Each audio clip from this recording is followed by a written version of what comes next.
Okay.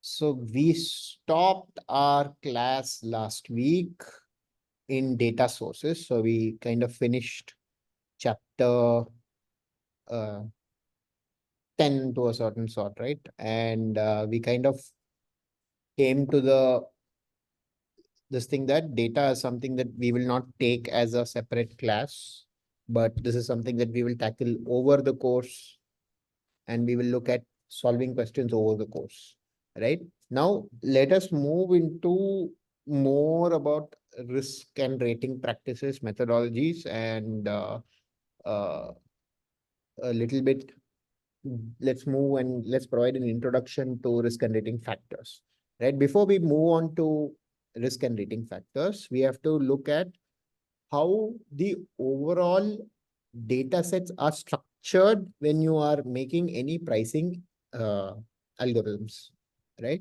And the first thing that you have to remember is with respect to subdivisions of data.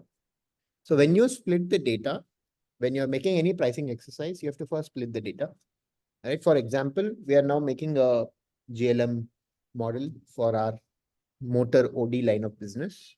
And the first step that goes towards any GLM process that we have or any pricing process that we have is obviously, splitting the data into something called risk cells. And what is a risk cell? A risk cell is a particular combination of dependent and independent variables. So let's say that I have two variables. I only have two variables. I'm an insurance company, hypothetical insurance company. I collect only two rating variables. I collect location, I collect gender. So now my risk cell will be split across all the different combinations of locations and genders that exist in the data set that I currently have. So that is called splitting of the risk cell, right? And when you split risk cell, you have to ensure that each risk cell is homogeneous unto itself. So you cannot have risk cells which have heterogeneous data. So for example, I cannot have a risk cell only for location if I am using two rating factors, location and gender, because my location data is not homogeneous anymore, because that location data will contain both males and females in the data sets.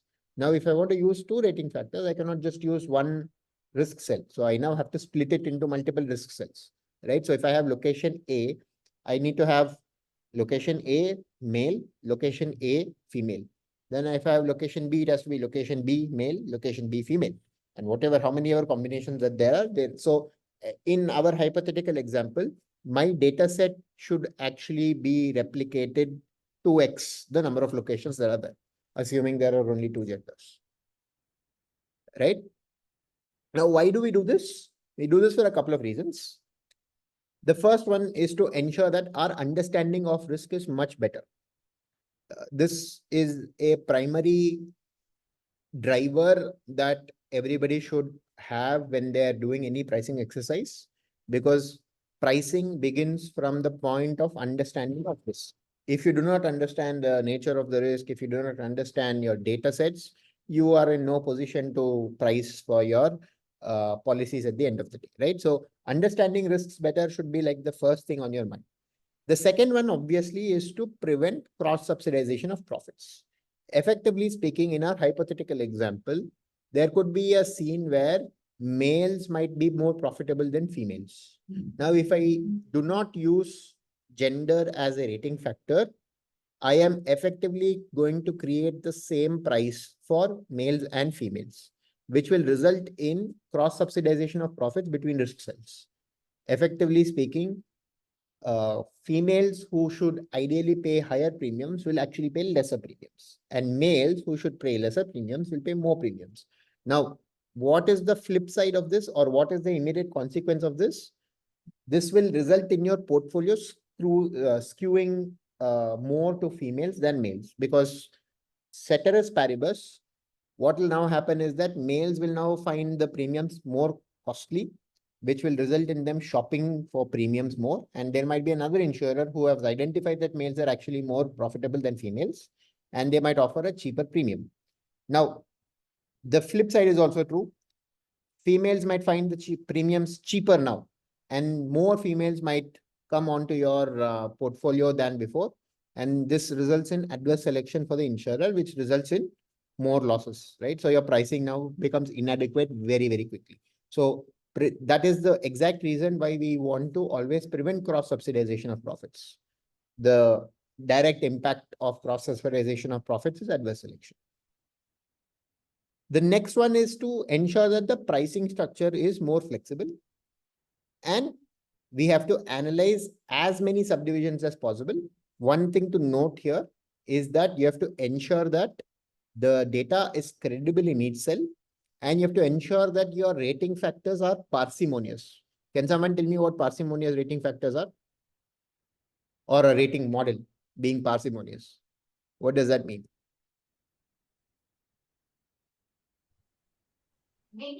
I can try. I'm not sure if I'm Sure, right. sure, go ahead. So rating variables should talk to each other in the sense that No, that's not. Parsimony basically means not too many rating variables. So I can probably have a model which has 150 rating variables, right? That model might be extremely accurate, but that does not necessarily mean that it's the right model. So parsimony is a trade-off that all actuaries have to have when you are building a JLM model. You cannot have a lot of different variables. You have to have as few variables as possible that explains the maximum amount of variance as possible. Okay. All right. So what are some of the practicalities of uh, that we have to account for, right? So when you are building any model, there are some practicalities that you have to keep in mind. The first one is with respect to claims data. Your claims data has to be as recent as possible. It has to be as up to date with your estimates as possible. The claims recording in the data set has to be as consistent as possible. Now, if there are inconsistencies in the claim recording formats that are being used, you have to know for it, and you have to apply appropriate adjustments to the data sets to ensure that the format consistencies are maintained. The claim number. can you give an example of this? Let's say that there was an error in the claims handling procedure between June 2020 and June 2022. Now your 2 years of data has the same error. Let's say that there was a new claims handler. He included deductibles into the overall claims amount, or he did not include. Let's say he did not include deductibles into the overall claims amount. So now you have a difference in the claim severities. So your claims recording has not been consistent in this scenario. You have to ensure that your claims recording process or your claims process is consistent. Only then will you be able to make accurate judgments on the claims. This is very difficult to achieve in any large organization or even any mid-sized organization. I've worked across mid-sized organizations. I worked across large organizations. Pretty much the same issues with data keep coming up, right? The problems exist in the data set itself. And as actuaries, you are very removed from the business side of things. You're very removed from operational aspects. So claims recording being consistent is more of an assumption that you make than an actual proof of concept that exists, right? You will not be able to prove without a iota of doubt that your claims recording has been consistent throughout, because you just don't know. So this is a practical reality that you have to live with. Although when we talk about practicalities, we say, yeah, claims recording should be consistent. But the reality of it is that claims recording is rarely consistent. Sometimes it widely changes, and you have to account for that in your pricing models in a different way, right? Claim numbers and claim amounts should be available, and it has to be splittable by claim type. So that is like a major practical requirement for claims data that is there. With respect to premium data, the practicalities are very simple. The premium data should be matched up with the claims. The exposure measure should be consistent. The exposure methodology that is followed should also be consistent. If I'm following 1/365th method across the board, I have to continue to follow 1/365th method. I cannot have 1/12th method for say 5 years and then 1/365th for the next 5 years and then say that, yeah, my exposure is done, right? The Another big practicality is that the data set should be flexible enough for actuaries to do adjustments. And we will look at what all adjustments are there shortly, right? Uh, when I say adjustments, I'm talking about both logical and manual adjustments. What are logical adjustments? Logical adjustments are adjustments that you're making to some part of the either the premium or the claims data set with a particular logic in mind. Perfect example in this thing that I just stated.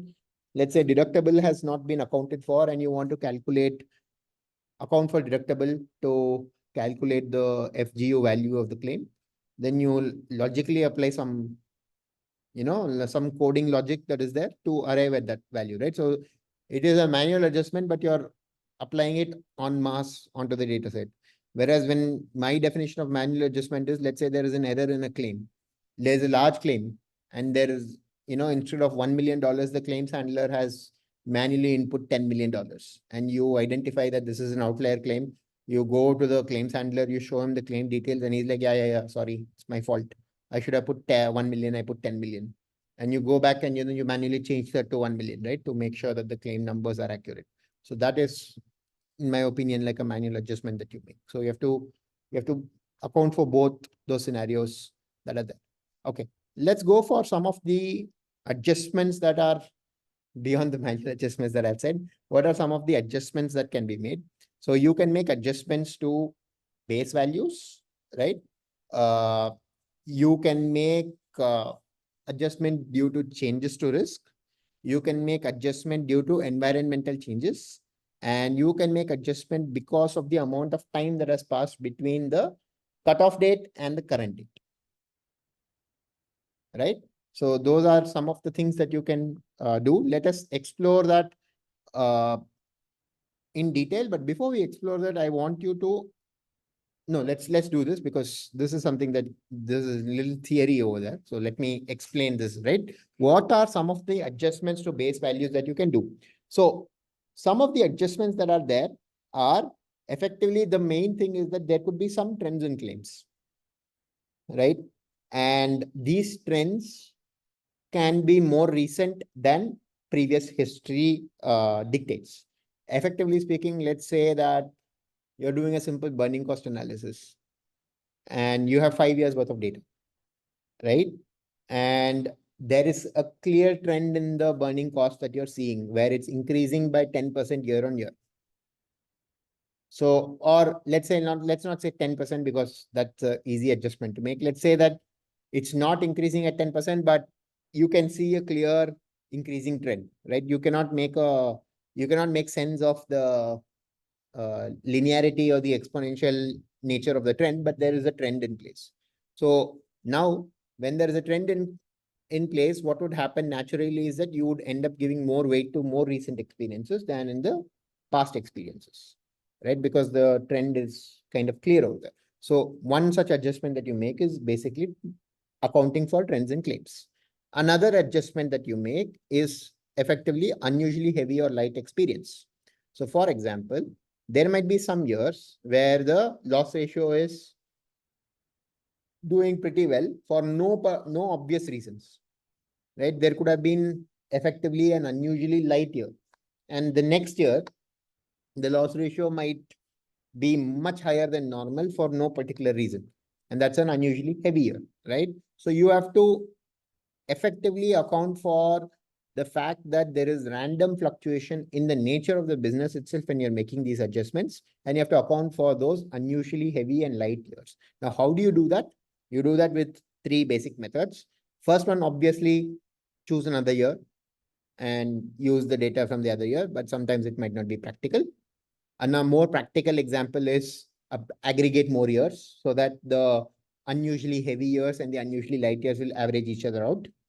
And the third one obviously is to apply an adjustment factor of over there, right?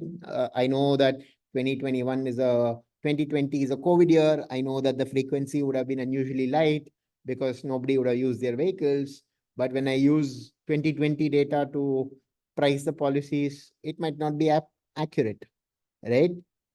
It might not reveal a trend that is actually there in place in 2024 today. So this is something that you have to ensure that you account for when you are pricing for the policies. Now, how do you apply an adjustment factor? The adjustment factor is completely up to the judgment of the actuary. So this is where actuarial judgment comes into place. And this is where you as an actuary and your experience in pricing comes into play, because these are all subjective things at the end of the day, right? So you have to ensure that the adjustment factor that you apply reflects the portfolio, reflects the nature of the claims process, reflects the risk appetite of the company. There are a lot of different factors that you have to consider, which is frankly beyond the scope of this chapter, and to a certain extent this subject. But let's see if we can solve one or two questions on that. Right. The next adjustment is with respect to large and exceptional claims. So how do you treat large and exceptional claims? There are two different ways of treating large and exceptional claims. The first way is obvious, like this. The one which I have not mentioned is the easiest potential solution that you can do, right? Is to completely remove large claims from the analysis. So segregate large claims, remove large claims from the analysis, and say, forget about it. I'm not going to do this, right?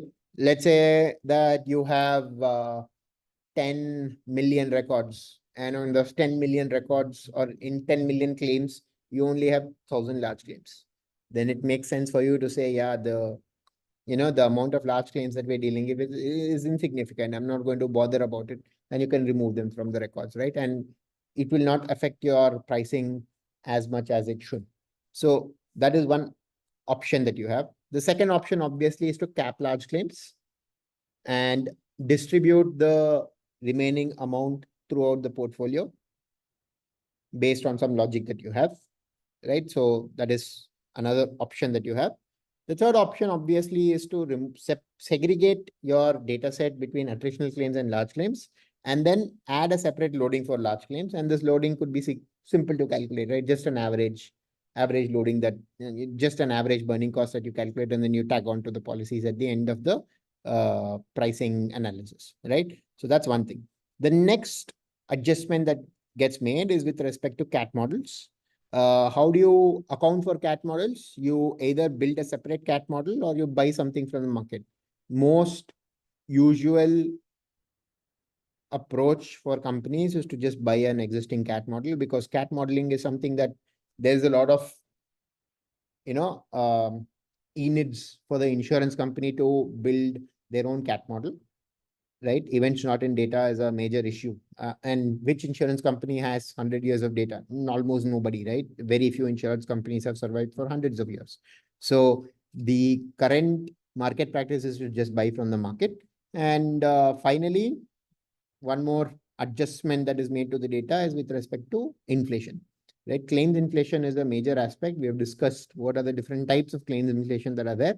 So one more claims inflation, one more adjustment that is made to the data is with respect to inflation. So can we look at, or can we have a small discussion on what are the changes to risk that you should consider when you are making adjustments to the data set?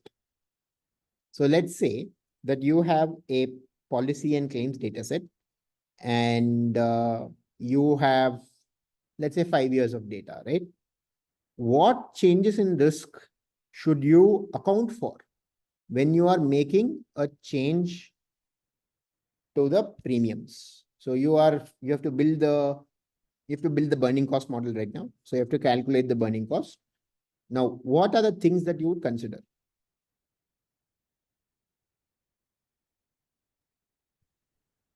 I can try probably rate change that we had in the last 5 years. Uh, no, I'm asking about changes particularly to the risk. It will be changes in coverages and deductibles. Perfect. Changes to coverages, changes to deductibles. Can you list another change apart from deductibles? Uh,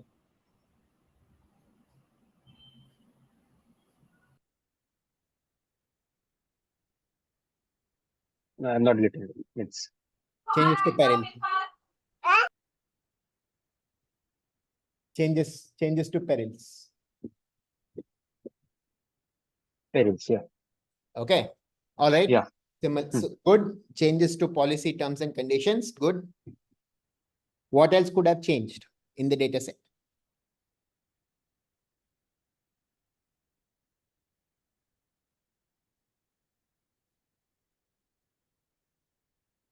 Think about it. You're making adjustments. So you have a policy data set in your hand and you're going to make adjustments. So can you think about all the changes that could have happened?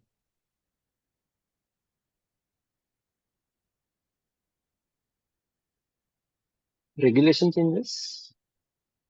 Changes to risk. Changes to risk. Regulation. No, that's not changes to risk. No. Okay. Okay. Okay. Changes to risk. Mhm.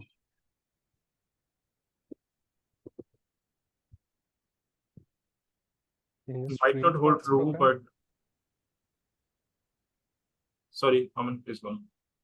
Yeah, changes to reinsurance program. Yes. Levels of reinsurance. Yes. Perfect. That's a good point. So I might not be right, but changes in the policy basis can be one thing. And moving, I know it's not a very common thing. Not very common. I would probably. Yeah, it's a very rare point to make. So unless and until it is contextual, I would not give you marks. So if the question talks about the policy basis, and if you say that changes in policy basis should be considered, then I would probably give you like 0.5 marks. But then if the question is just what are the changes to risk that you would expect to see, I would know, because think about this, right? Policy basis is not something that changes rapidly. It's not like the insurer will spend the first 20 years of their life, writing claims made policies. And then suddenly on a whim, 20 to 22, write claims occurring policies. And then 23 to 25, write claims made policies again. And then 27 onwards, write risks attaching basis. They're not going to do that, right? So it's not like a major thing there. Think about something that can rapidly change. We have just discussed this, in fact. I would have told you this not 5 or 7 minutes ago. Mix of business. Mix. Perfect. Perfect. Mix of business. Yes. There are 2 more points.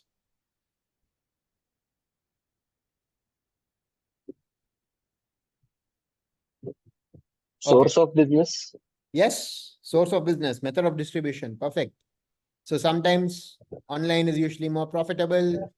Brokerages might be different between each broker. So yes. And the last point was claims handling. Right? So you have to account for changes to claims handling.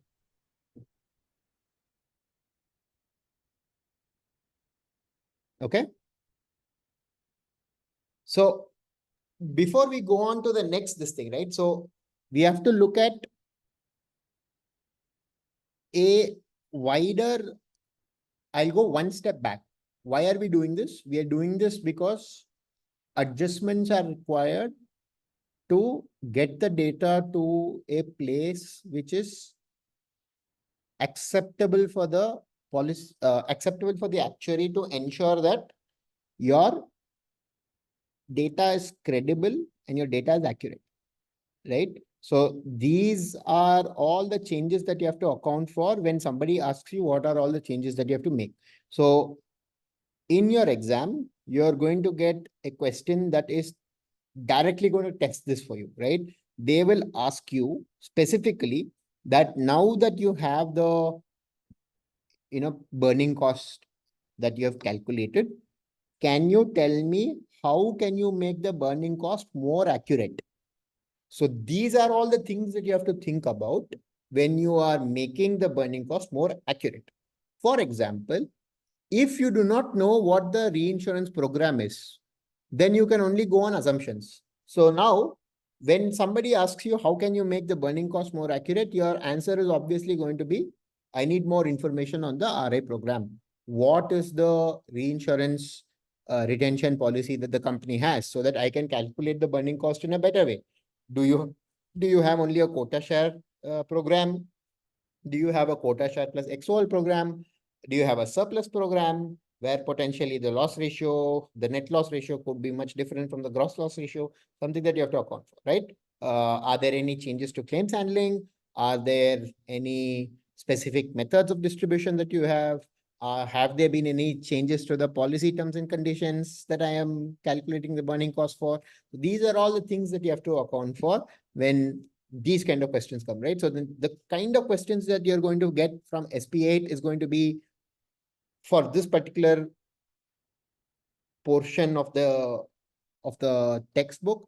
It is going to be very, very straightforward and cut and dry, right? They're going to give you the burning cost calculation, and then they will ask you what are the changes. So that is possibly one of the points I am trying to say when we are having this discussion, right? So think about it from an exam perspective when you're answering these questions. All right. Now let's go to the next section, which is changes to the environment.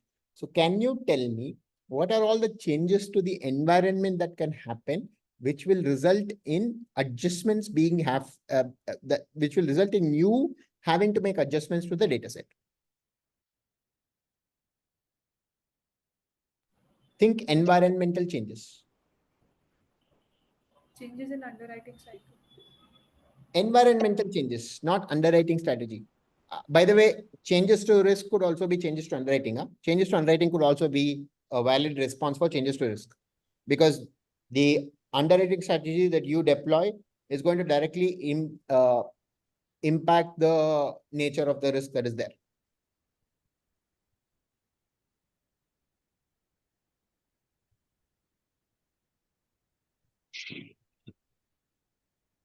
What I can recall from the products is the okay, I will give changing you the liability. I will give you a simple example. Maybe you can go from there, right? Climate change is an example. Environmental change, something that changes the very nature of the environment that the risk operates in. So that is one example. Exchange rates, another example, right? Regulations. Perfect. Regulations, yes. Then Inflation and interest rates. Interest rates, I will agree. Inflation, no? Inflation was more like, yeah, I'll give it to you. You can put it as an environmental factor. We already discussed it, so I would say it's not there. Changes in severity of the claim. No. judicial changes. Yes. So, Court awards. Perfect. court awards, yes. Changes in competitive strategy. No. That would not result in adjustments being made. I'm asking what are events that will happen which will result in you having to make adjustments into the data sets? Changes in customer behavior. Yes, societal attitudes and customer behavior. Perfect. Technology changes. Yes, technological advances. Medical advances in technology causing drops in frequency. You have to make an adjustment manually. Final answer is legislative factors, right?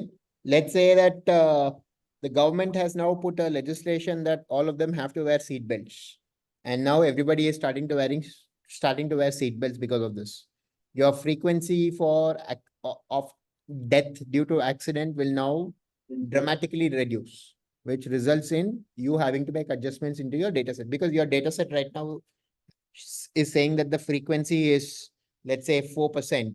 But you know for a fact that because of this, my frequency is going to improve by 10 times.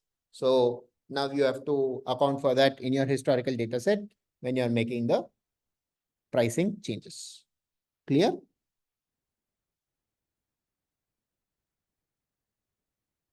Clear, not clear? Yeah. Questions? No. Okay. All right.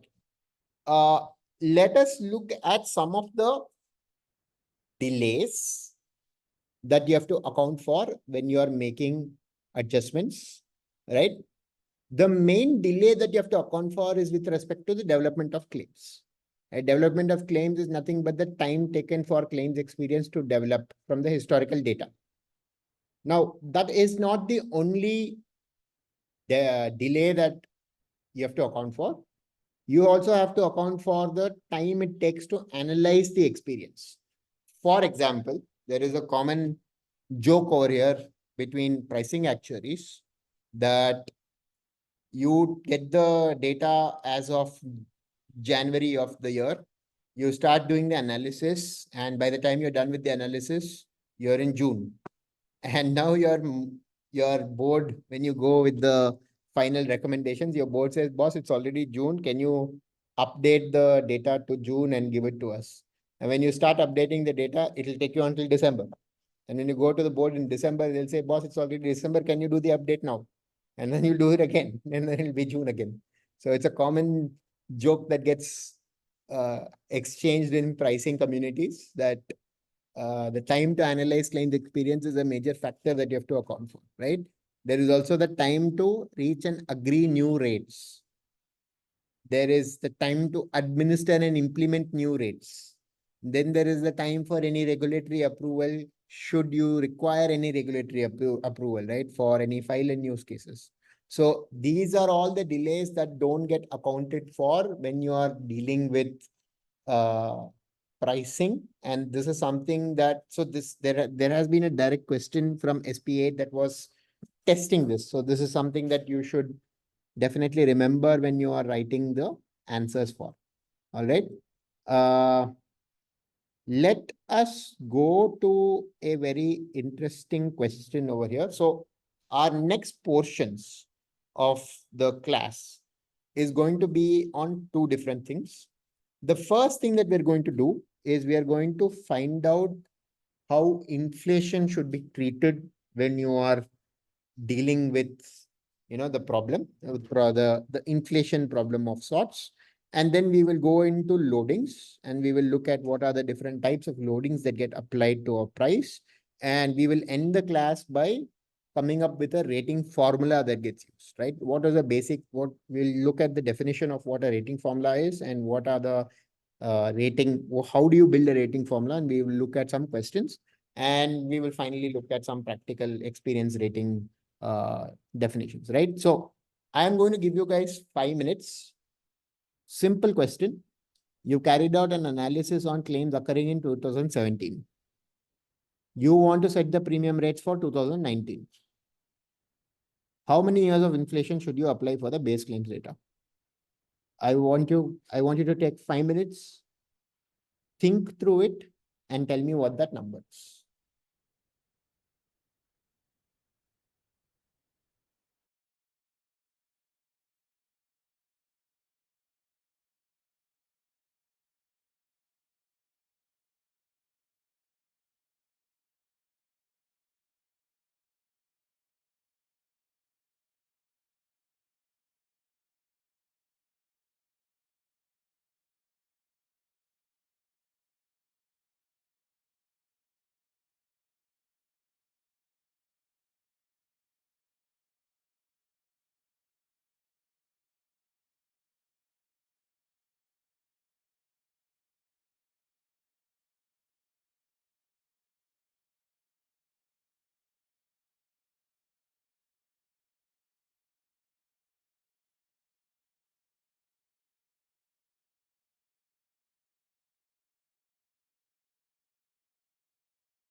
All right, guys. So what's your answers? 2.5 years. 2.5 years, okay. Any 2.5. other answers?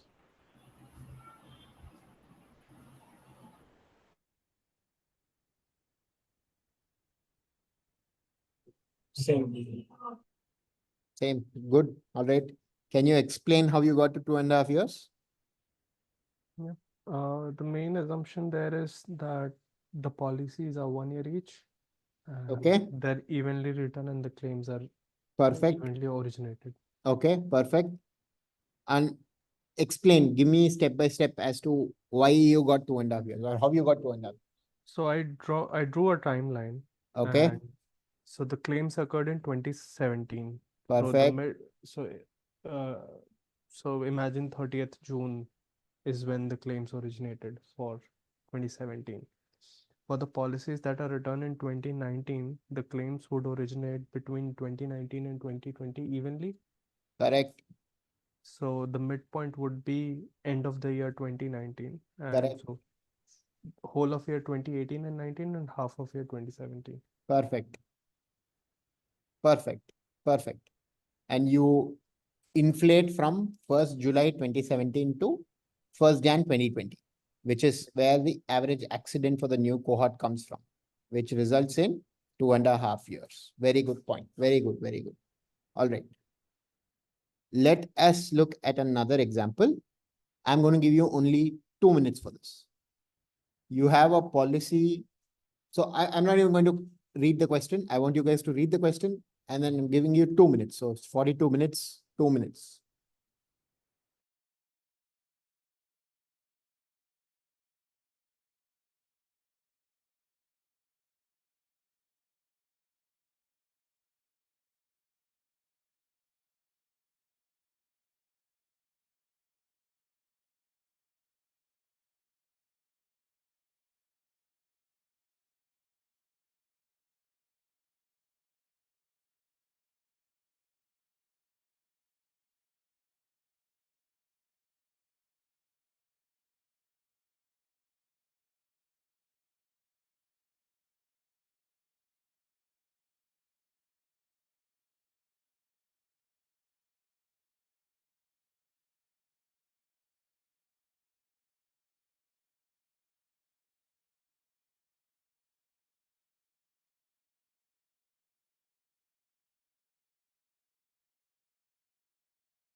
All right, guys, what's the answer for this?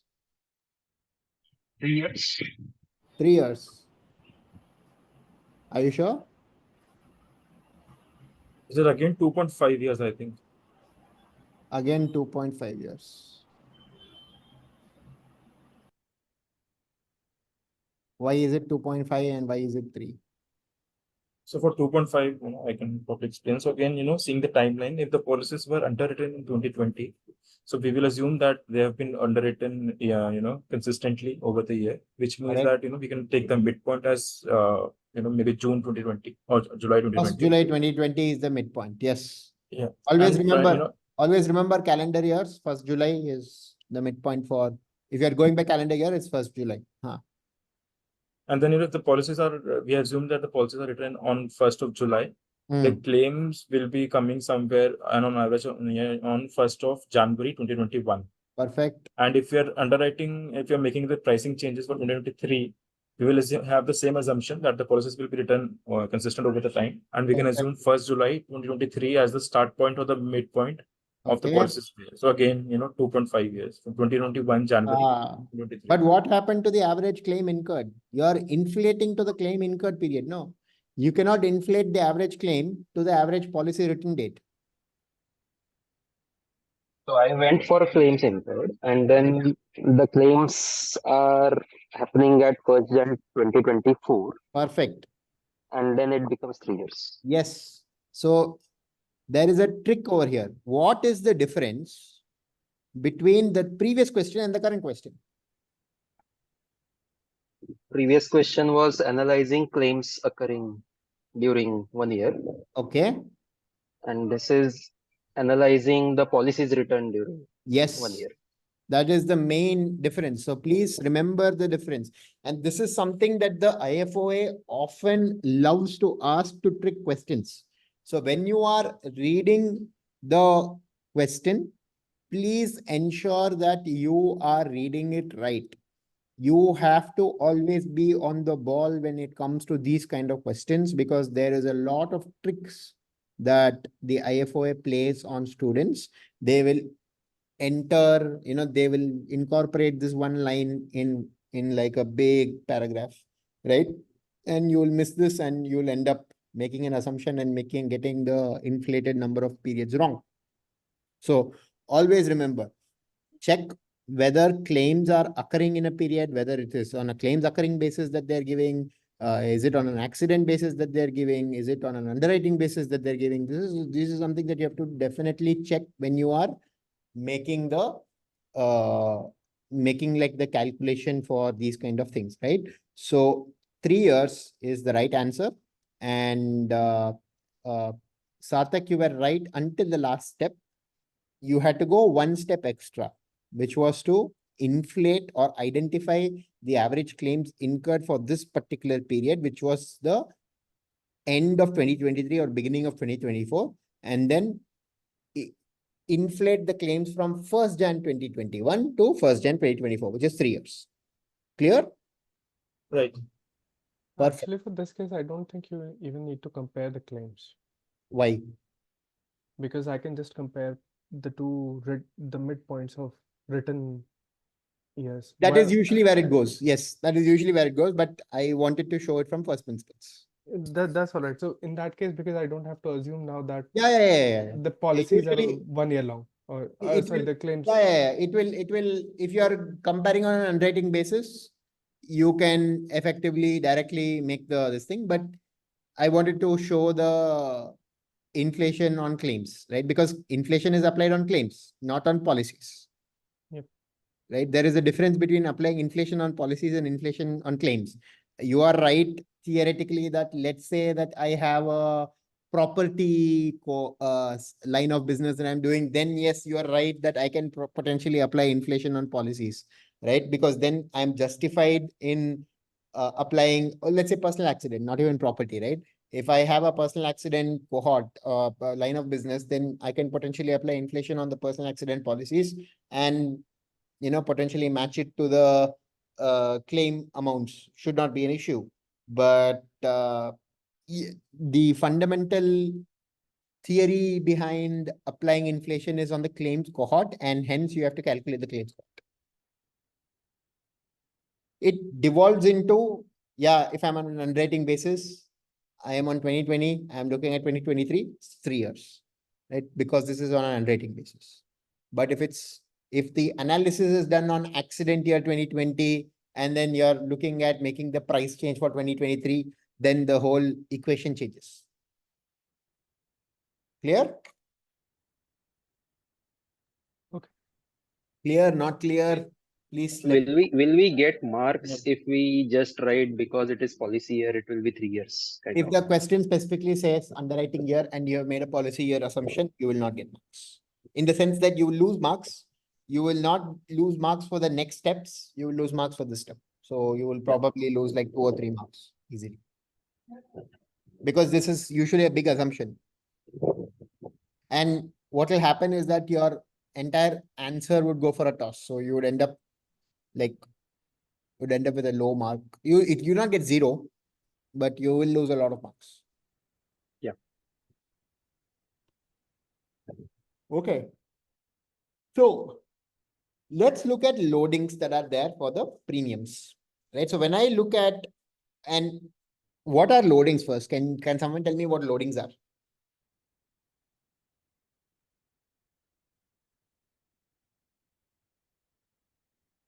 Additional considerations over the expected loss cost or over the risk, over the risk.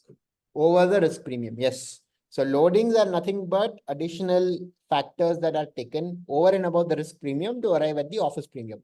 So risk premium is effectively the risk premium or burning cost is effectively the premium that you have to charge your customers to ensure that the claims are paid out or the obligation for claims are met, right? So that's your definition of burning cost. And if you collect only the burning cost from your customers, you are still not going to be solvent. You're going to become insolvent because there are so many other expenses that an insurer incurs, and you have to account for those incurred expenses, and those are called the loadings that are applied onto the risk premium. And there are 4 different types of loadings that are there. The first is obviously any RI premium that gets paid.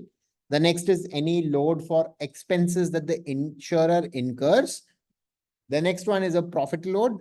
And the next one is more of a negative load, which is called the investment load, right? The logic behind this being that the insurer invests premiums that they collect from the customers. That premium which is invested makes a return on investment, and the insurer, should they be large-hearted enough, can choose to share that investment income with their customers as form of a discount in their premiums. So this is the logic behind investments. All right. So let's take a look at RI premiums, right? The RI premium loading can be easily, like, in the sense that it's incorporated in 2 different ways, right? It's incorporated either as a net cost of RI based on gross risk premium or a gross cost of RI based on net risk premium. The thing here is that the answer for both the approaches will be the same. It is just a case of how the numbers are put inside the equation, which is different, right? You have to also remember that the net cost of RI can be negative.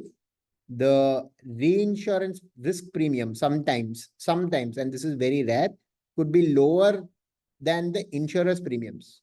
And in these cases, your net RI cost will generally be negative, right? So this happens when there is excessive competition or when there is excessive capacity in the space. For the insurers, this will result in the net cost of RI being negative. But this is never a practical situation. This never happens. Maybe Kanad can explain if this happens practically, but I have not seen it happen ever in 13, 14 years of being in the insurance space. But yes. All right. So let's look at what the example of how you can calculate the reinsurance loading based on these 2 approaches.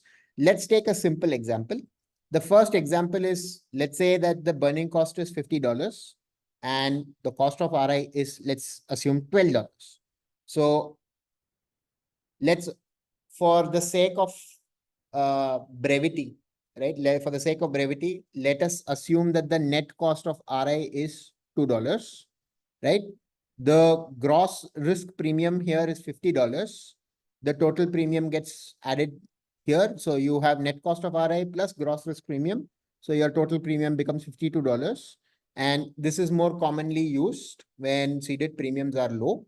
And effectively, this is an easier approach to calculating the the net cost of, like, calculating the final equation, because it's much more easily understood by everybody involved, right? So this is more preferred. The second method, let's can you guys give me 2 minutes, because I am drawing a blank on the second method. Can you guys give me 2 minutes? Let me figure this out. Just hold on. Let me refer. I would like to figure this out.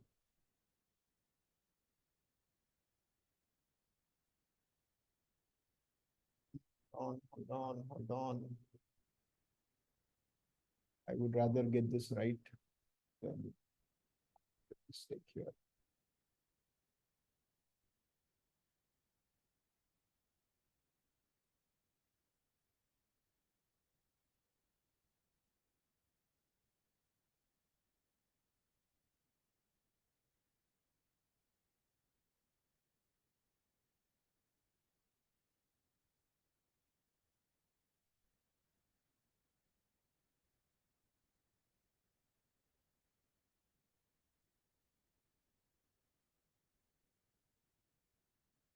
Okay.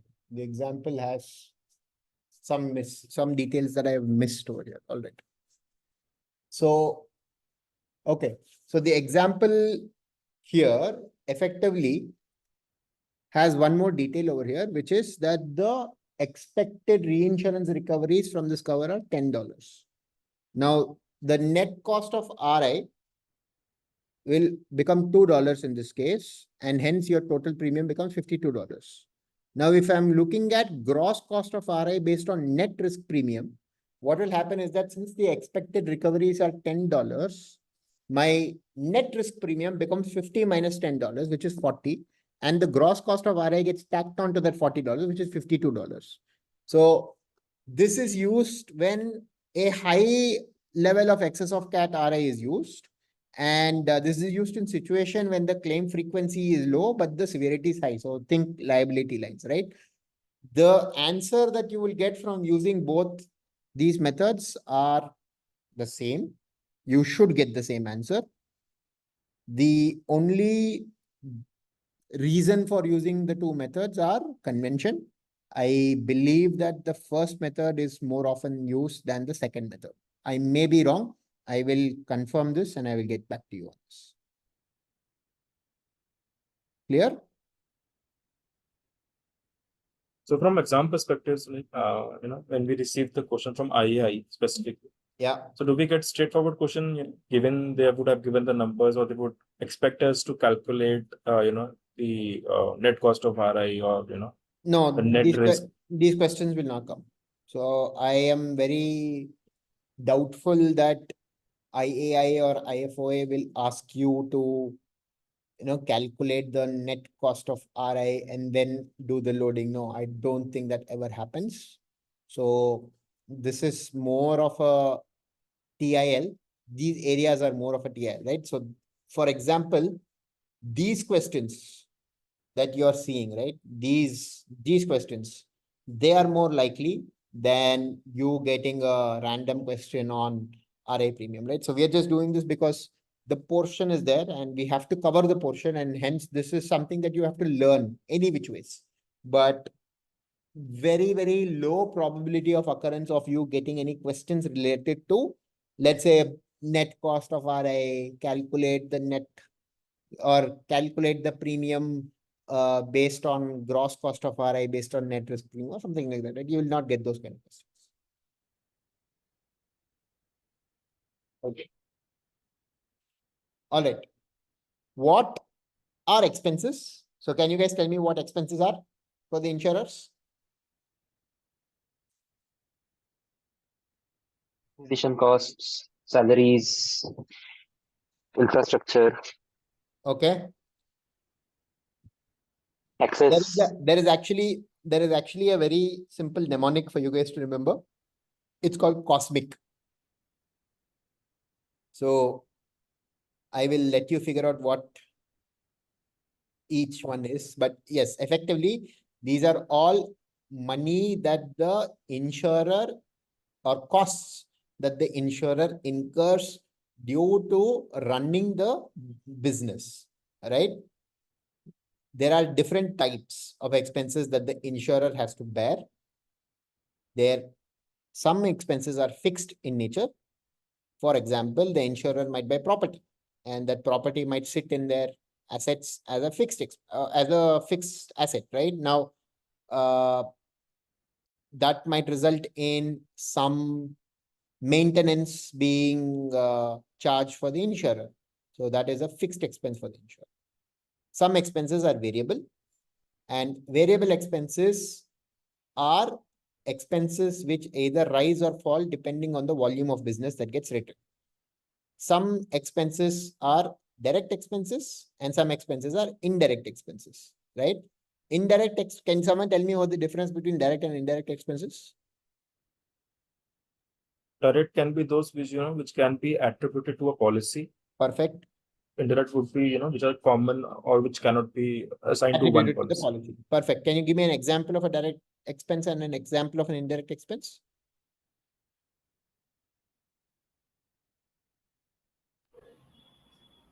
So indirect would be, the salaries of the employees.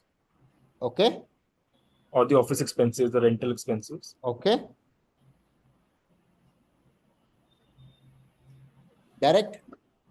Direct expenses could be claim handling or commissions.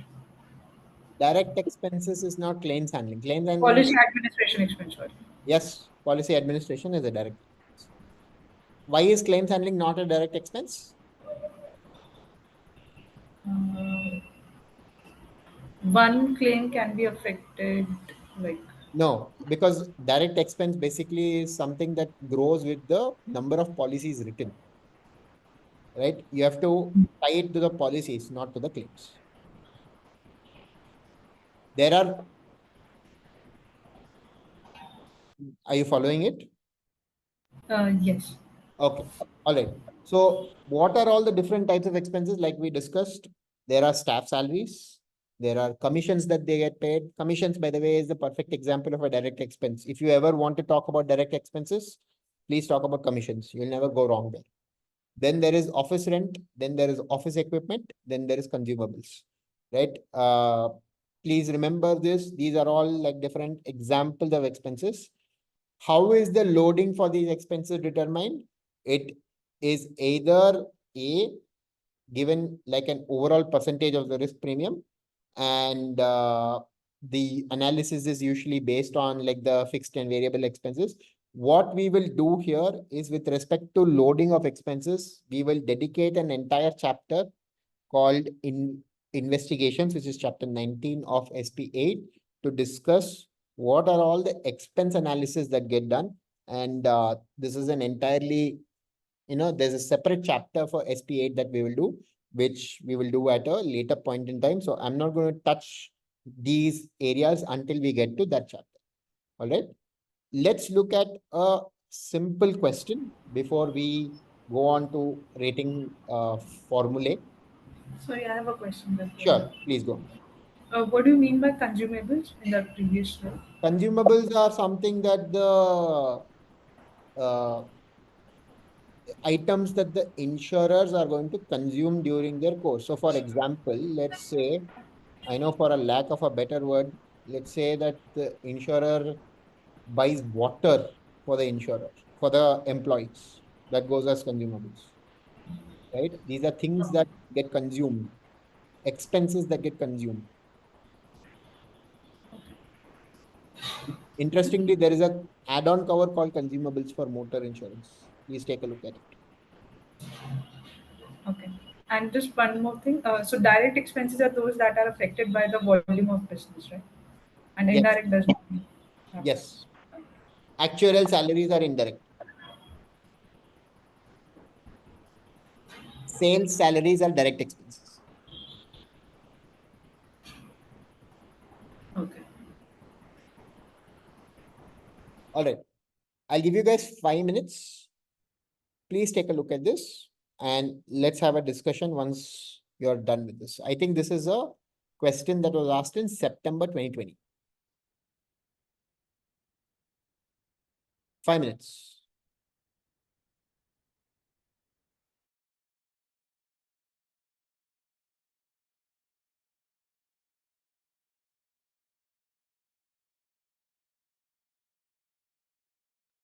Sorry.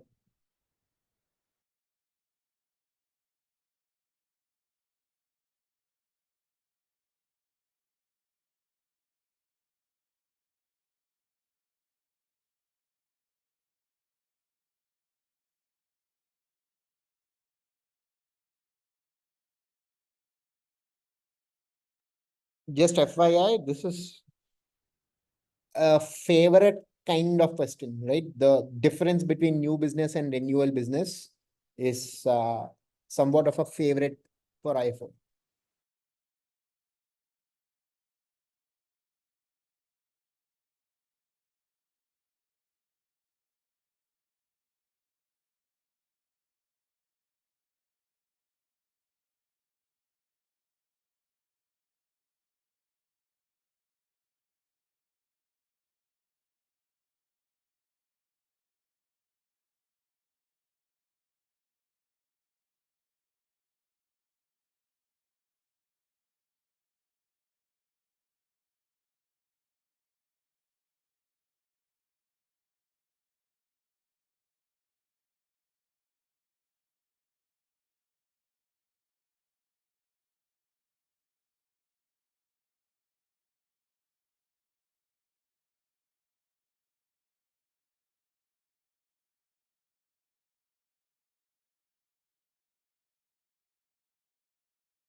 Okay. Shall we discuss? 1 minute. Let me take my paper so that you can write your answers. Yeah. So for a question like this, do you think each point is worth half a mark? You can make an assumption that each point is worth half a mark. Although if you make, for the lack of a better word, if you make a very extremely good point, there is a chance you'll get 1 mark. But don't make that assumption. It is easier to just assume half a mark for each point. Historically, it's half a mark for a point. Let me say it that way. All right, let's start. So the first point that I'd like to kind of ask here is with respect to, what do you say? Is with respect to approach. Can you tell me what the question is asking? What are the keywords in the question and what is the question asking?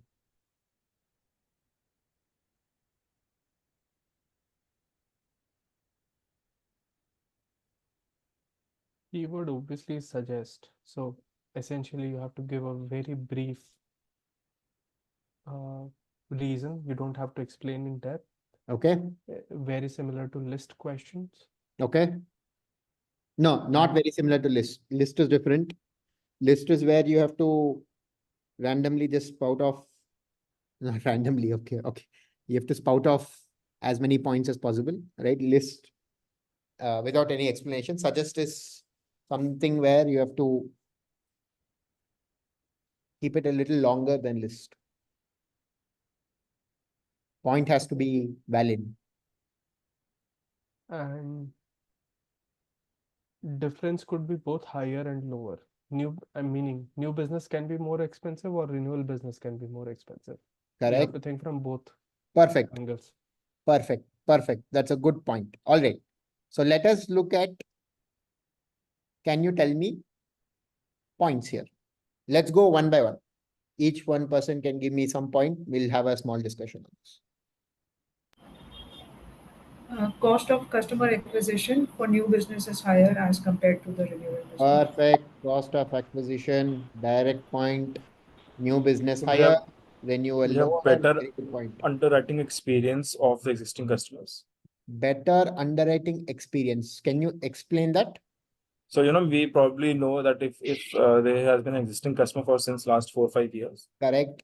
So we know the risk better. Okay, fine. All right. Better underwriting or different underwriting? Yes, better underwriting. Chalo, I will give it to you.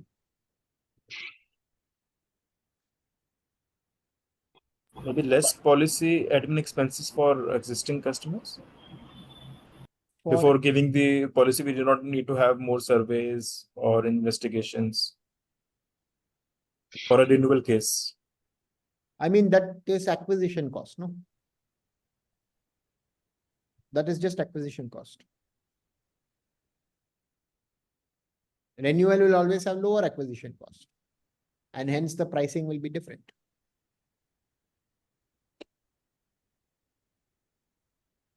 There will be competition, which will reduce the price of new policy.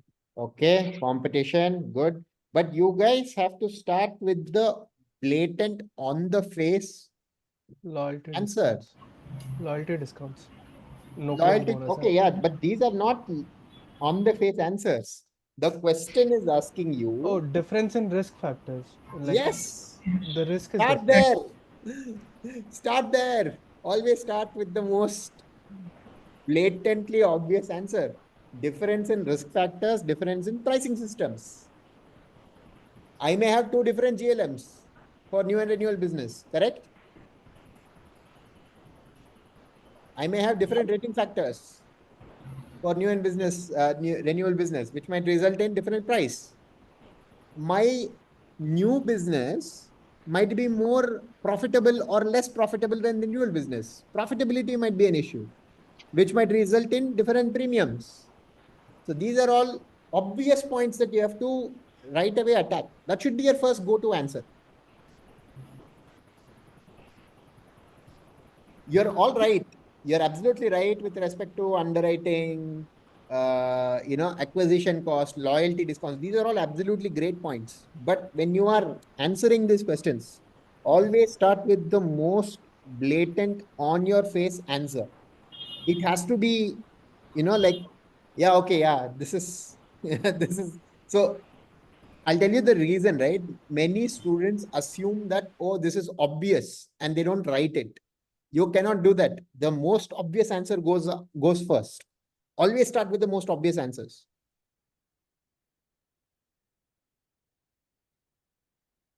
What else?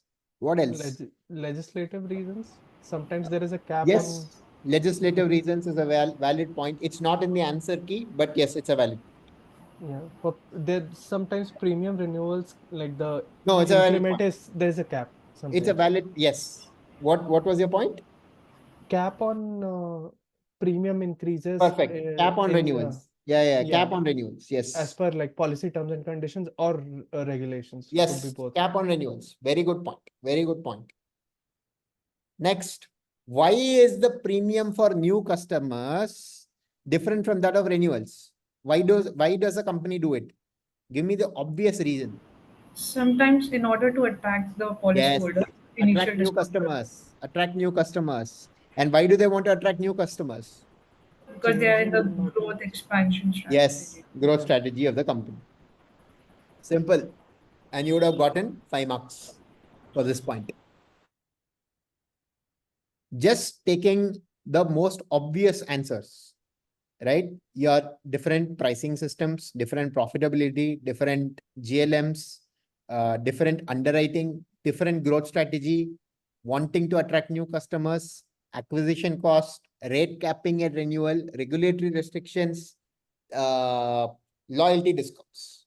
How much was that? Those are 10 points, 5 marks, 8. Mm. right? Uh, for the sake of safety, you might add 2 more points, which is fairly easy to get, right? Could be anything, right? But yeah, that's about it. Different mix could be a different answer. You could come up with multiple different answers. But this is how you attack the question, right? This is how you attack these kind of questions. You attack them by stating the most obvious points first and then creating knockoff points from there. You want to attract new customers. Why do you want to attract new customers? You want to grow the company. That is a part of a growth strategy of the company, right? You have different pricing systems. Why do you have different pricing systems? New and renewal business have different profitability, right? And they have different acquisition costs. They have different customer behaviors. You could have so many points that are there. Clear? I have also written that due to the poor past performance, Yeah, so that for is the company, profitability. Yeah, profitability. That is profitability. One more thing that you can add is customer lifetime value. CLTV of renewal customers might be much higher than CLTV of new customers, which results in different pricing. Clear? Not clear? Clear questions? Please ask these questions because I would want this cleared before you go forward. I have also written like changes in the reinsurance strategy. So because now more risk is there, so I'm charging more premium. No, but how will that? So how will that? You're not looking at different lines of business over here, right? You're looking at, for the same line of business, you're looking at renewal versus new business. So the question is, how will that reinsurance strategy enable this? So now because let's say for example my retention has increased, so I'm taking more risk on myself. Okay. And because of the changes in the risk, I'm essentially factoring it into the That's premium. right. See, it is a theoretically correct point. I will not say it's an incorrect point, but I will say it's a roundabout point. So you would spend a lot of time writing that point in your exam, which would probably not fetch you the 0.5 marks. One marker might give you 0.5, the other marker might not give you, right? It's a borderline case. So essentially, if it's a like 5-mark question, we should write like 12 points. So if 2 of our points gets cut. Kind of safe to always write a couple of extra points. But remember, do not write points for the sake of writing points, right? It has to be right. It has to be accurate. You can't just write, okay, 12 points, chalo, let's generate points. No, that cannot be the case, right? So it has to be accurate. Questions, guys. Please ask whatever questions you have, please ask.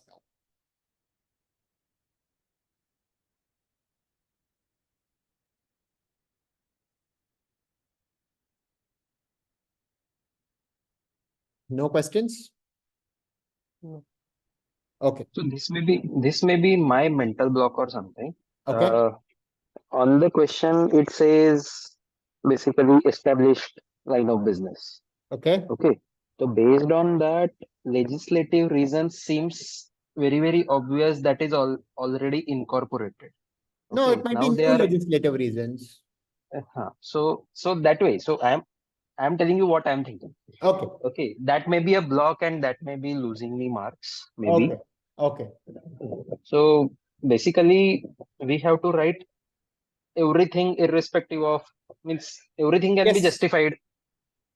If you can justify it, not everything can be justified. So for example, with this reinsurance point, she justified it, but I was not convinced by it. Okay. It is that's why I said it is theoretically correct. But in an exam setting, you will not be able to write that in a convincing manner. Right? So you cannot just, effectively speaking, if she had written that point, there would have been a dilemma with, if I were the marker, there would be a dilemma in my hand. Would I give this marks? That is why I said one marker might give you 0.5, the other marker might not give you 0.5. Yeah. Right? So you are right that anything can be justified with words. You are right there. But that's like, that is where the subjectivity of SP8 comes into play, right? It has no, I wasn't talking that way. So ha. basically, legislative reasons is an obvious answer. Yes. Okay, but I myself is not able to Thinking like that, justify yeah. myself. No, okay. I see your point. Okay. No, that is a block that you need to overcome for sure. Yeah. Right. That's a block that you need to overcome for sure. It takes a little bit of practice. You have to look at a couple of past question papers and you have to mentally come out of that block, right? I had that block for SP8 for sure, because SP8 was the first SP paper I attempted. So I had that block for sure. And it takes a bit of practice to overcome that. Yes, I agree with you. I completely agree with you there. All right. I think this slide got mixed up. This should have come before the question. I'm going to take like 30 seconds to just talk about investment income. So investment income effectively is a negative load onto the premium calculations. So what is the negative load? It has the effect of reducing premiums, and the insurer effectively, like I mentioned, shares the profit with the customer. It is supposed to be very rare in GI, and the problem that's happening right now is because GI, at least in India, I can talk about it in India, I cannot talk about it in the rest of the world. Since India is also more moving towards looser regulations with respect to long-term policies, nowadays the rarity has decreased. But yes, if there is a 1-year policy, there is almost zero investment income that is shared. Only for multi-year policies, there is some investment income, let's say 5%, that gets shared across the board, right? So there's in very small quantities that's happening. The return is determined by a couple of factors, which we will look at it from an SP7 perspective.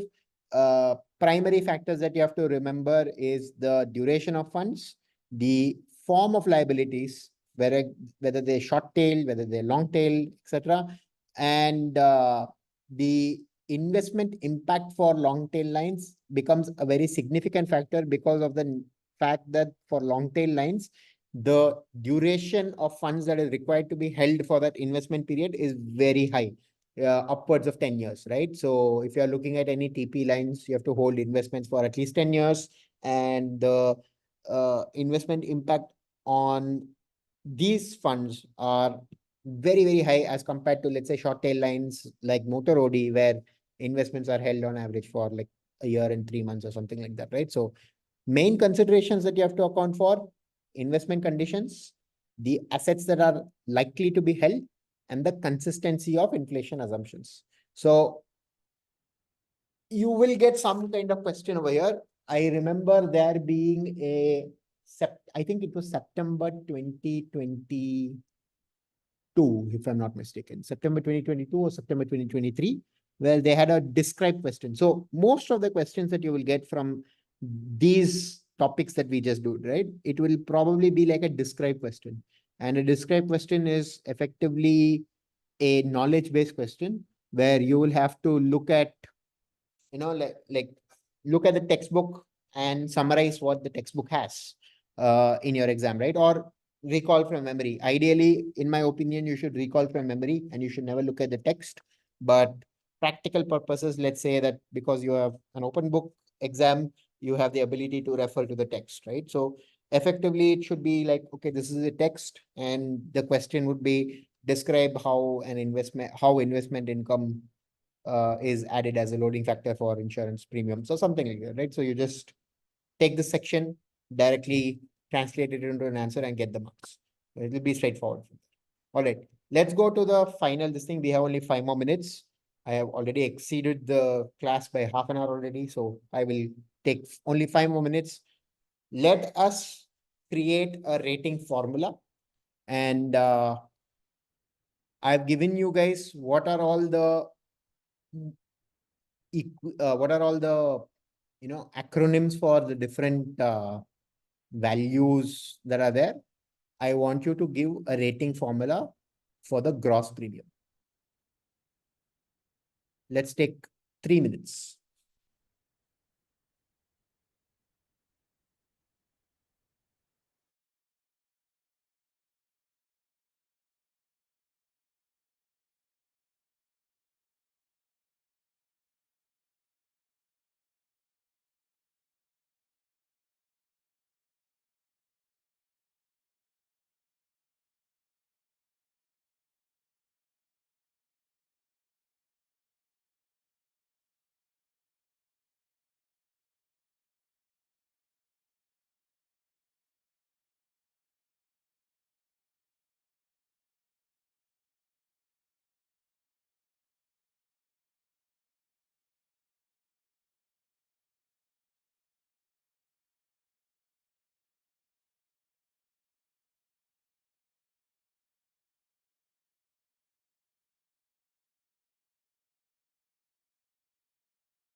All right.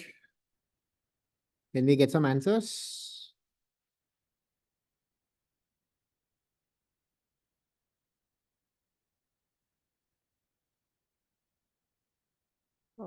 I made one assumption, but I think I should be quite close. Okay. What is the assumption that you made? So I have taken N as the number of policies written. Okay. All right. But why do you want N? For fixed expenses and variable expenses. So even I Yes. make the same assumption. Okay. VE is just all right. Okay, fine. All right. Okay. All right. Tell me what is the equations? So So for gross, yes. please, Gross premium is equal to claim frequency multiplied by average claim amount. Okay. So commission is a percentage. So percentage C of gross premium, which is commissions. Then FE is the fixed expense per policy. So number of Right. policies. So FE into N. Then VE is the variable expenses. So variable expenses into N because they both Okay. are like policy. Okay. Then claim handling expenses. So I have taken it as like a multiplication because I'm assuming it's a percentage of not number of claims, but a Okay. multiplication of the total claim amount. So Okay. CHE multiplied by CF into CA, Okay. and then the profit like P as a percentage of gross premiums. Okay. So Can you post on the chat what your uh, equation is, final equation is? yeah,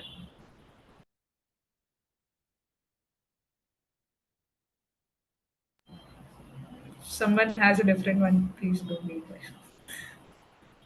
Yeah, I mean, just post it to everybody. I think everybody will be able to see. Aman, you can also post yours.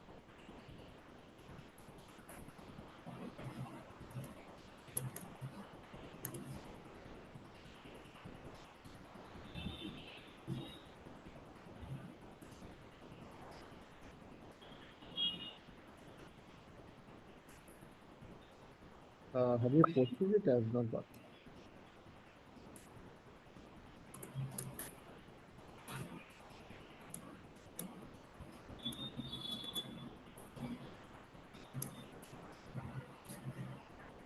So the first mistake, I have not gotten it yet, but the first mistake you've done is making that assumption, right? Which is number of policies. So what you're effectively doing is you're calculating the overall premium that is earned by the company and not the gross premium that is charged per policy. The question is very clear. You have the frequency, you have the severity, you can get the burning cost, right? So when you, 1 minute, CF into CA plus CHE, okay, plus FE plus VE, okay, plus FE plus VE, 1 minus, okay. I think Kannad is very close, very, very close. Kannad is very, very close. uh, Aman, your multiplied by n kind of takes everything out of the picture, right? So this is the answer that is there.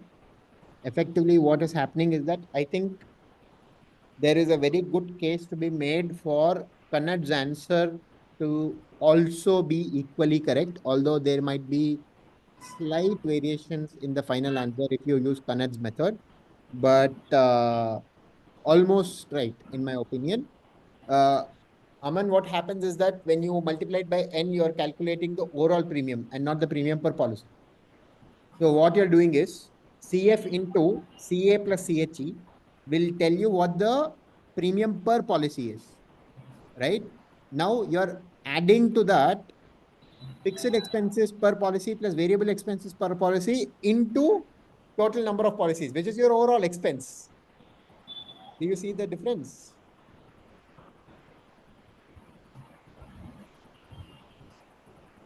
Or am I not making sense? yeah, can we go back to the question for a second? I just Sure. want to, yeah. So FA is fixed expense per policy, Yes. V is variable Variable expense expenses per per policy. policy. So it cannot be a proportion of gross premium, right? So Kanad's answer is more right than what's provided in the material then. It cannot be an it cannot be a, Because it clearly says VE is yeah, variable that's true. expense per policy. No, that is true. It never I says think it's a Kanad's answer, proportional yes, GP. I agree. I think Kanad's answer is more accurate Yes. than what is there in the answer sheet. Yes, I We agree. used it because V is not proportion of V GP. is not a So proportion. Yes, V is variable expense per policy. I agree that V is not a proportion. This was picked up from the core material. So I think there is a mistake in the core material. I will agree. I think Kanad's answer is the right answer. Yeah. Yeah. Cool. Okay. Yeah. All right. All right. Perfect. All right. So let's stop here because I think I have gone way over time. We have a couple more points that we have to cover, which we'll cover in the first 10 minutes of the next class, which will be next Sunday, which is effectively an introduction to rating factors. What are the trade-offs that we have to account for when we deal with rating factors? What are some practical considerations? And a brief introduction to uh, experience rating versus exposure rating, right? So that's one aspect that we will consider. So what we have done till now is we have completed until chapter 12 and to a certain extent until chapter 13.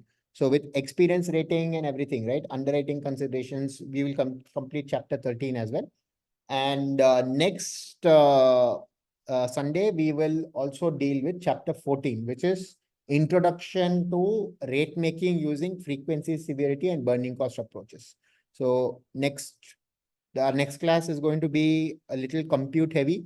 So I would urge you guys to bring your pen and papers and have your laptops ready, and we will solve practical questions because there's burning cost and frequency. There is almost nothing to learn on in the chapter except solving questions, right? So we will solve those questions, and the idea here is to build muscle for at least 10 to 15 marks that is going to be there, for sure going to appear in the exam, right? So that's what we're going to do. Then we are going to move over to rating using original loss curves, and then we will look at the biggest chapter in SP8, which is GLM, right? There are two chapters, so we'll be looking at that, and then we will finish off with credibility theory, and then CAT modeling, and then reinsurance pricing.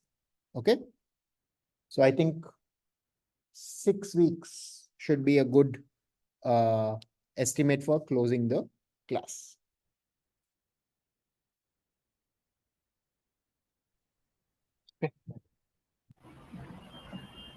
Questions, guys? Please ask if you have any questions. I have a question. Like, if you can Yes. stop the recording. Okay. Sure.